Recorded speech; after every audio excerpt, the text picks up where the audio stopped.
Harut dan Marut. Harut dan Marut merupakan malaikat yang diutus ke Babilonia untuk mengingatkan dan melarang tentang penggunaan sihir pada zamannya. Kisah Harut dan Marut banyak dipalsukan sebagai malaikat yang mengajarkan sihir, hingga sebagai malaikat yang melakukan dosa besar berupa zina dan pembunuhan. Dalam kisah yang salah tersebut, malaikat Harut dan Marut diberikan hawa nafsu, sehingga mereka juga melakukan dosa-dosa yang dilakukan manusia, dan mereka pun diazab di dunia.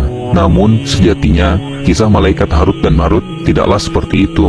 Pada zaman Nabi Sulaiman, kedua malaikat ini diutus untuk menerangkan dan mengingatkan manusia tentang sihir.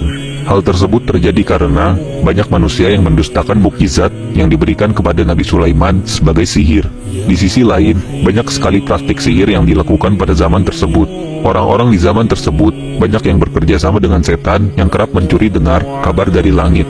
Sehingga banyak dari mereka, para dukun dan tukang sihir, mengetahui sebagian perkara yang gaib, meskipun hal tersebut juga bercampur dengan kebohongan yang disampaikan setan.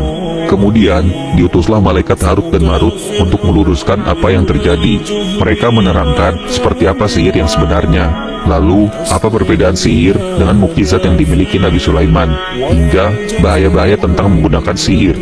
Mereka pun juga berkata kepada manusia, "Sesungguhnya kami hanyalah cobaan bagimu, sebab itu janganlah kafir." Maksudnya adalah apa yang mereka ajarkan, yaitu sihir, merupakan ujian atau cobaan yang seharusnya tidak dilakukan.